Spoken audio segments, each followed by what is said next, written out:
Great. So we've been at Borley Church and, as we discover, Borley Rectory most of the day, in fact.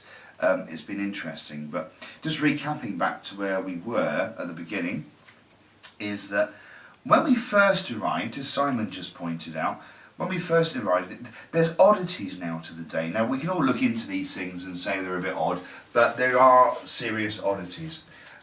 What most people say on YouTube is that the chain is across the main little car park there, which is a tiny car park. You can probably fit about 5 or 6 cars in there at the front of Borley Church. What everyone always tells you is the chain's across with a padlock, and so it's very difficult to find somewhere to park. Now, oddly, when we arrived there, the chain was unlocked and we drove straight in.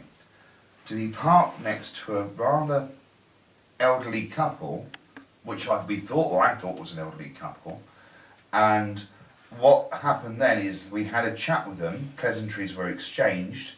The lady advised us that she was from a village 2 villages down in a village called Chapel, and seemed to know a lot about Borley Rectory and Church. And the gentleman who was driving the vehicle, he had a pair of binoculars and was generally just looking across the open landscape. But what was quite odd, when the question was asked about the Borley Rectory and Church, her face changed, went quite stern, but almost was marked over. What did you think about that, Simon? Yeah. Okay, that was interesting. But when we got we've spoken to those 2 people, and then in a moment's breath, a little white van turns up, and this mature guy, probably in his early 50s, gets out of the car and comes over to us, out of the van and comes over to us.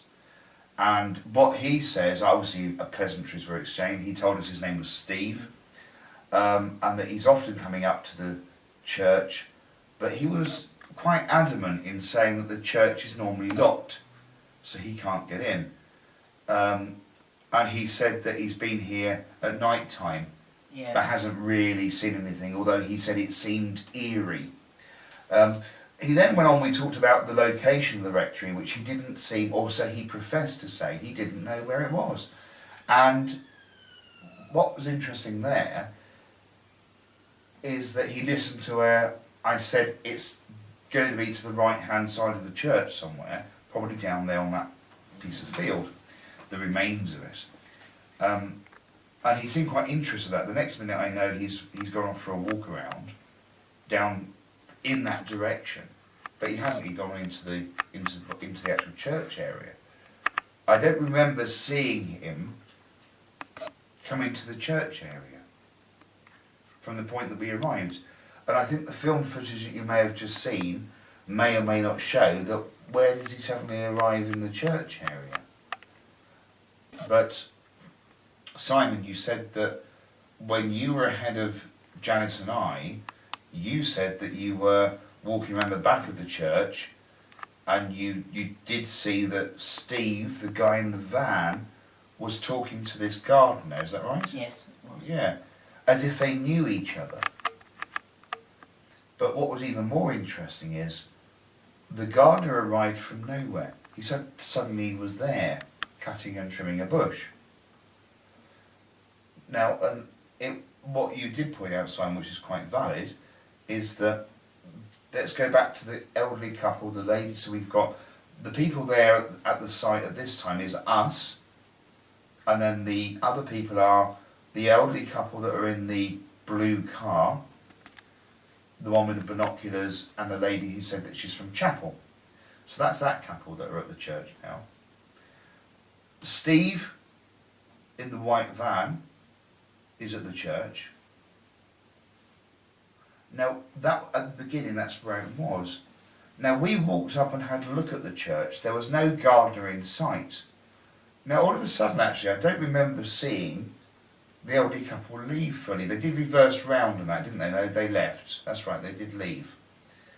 But that left Steve and us. So the guy in the white van plus us.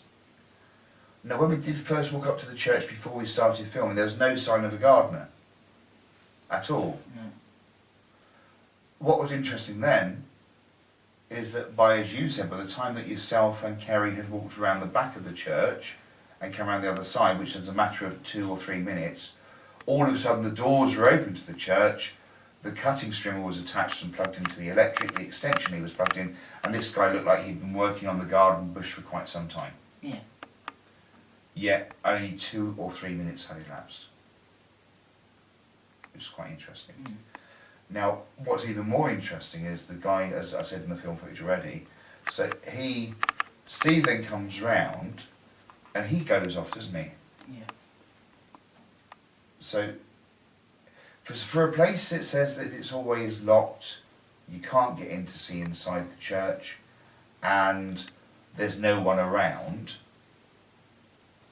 at the moment that we arrived, there seemed to be a height of activity, of people being there. And the gardener appearing from nowhere to start cutting and trimming bushes. Quite interesting. Was there anything else? Well, I found it weird that there was a wheelbarrow, and I don't know how it got there, because we didn't even see the gardener come through the gates of the entrance. By the time we got round the building, he was there with tools and the doors were open, and yet there was a chain and padlock over the door, and it looked like he'd been there longer than what he was. Exactly. And the other point was he had these tools and electrics. They weren't stored in the church. No. He had these tools and electrics. He had no vehicle in the car park. No vehicle. I didn't think about that. He had no vehicle. Or someone said, no vehicle in the car park. Anything else? Was there anything else? No. No. So I think all in all it's a mystery that perhaps could need some more exploration, especially through research and even going back at a later point in time. At a different time of day actually, to see whether people actually experience, or to see whether we experience. I think the next time we go back, we'll be going back with some various equipment to set up and monitor and record and see what happens. But so far we've got basically 4, just to leave it there, we've got 4 different individuals. The couple, Steve in the white van and the gardener. So we've got 4 people that suddenly arrive from nowhere. Yet all the film footage that's on YouTube shows the places no one's around. Every film you look at on YouTube, there's never other people from the local village or anything anywhere near Borley Church. But oddly, today when we were there, as I say, it was a high of activity.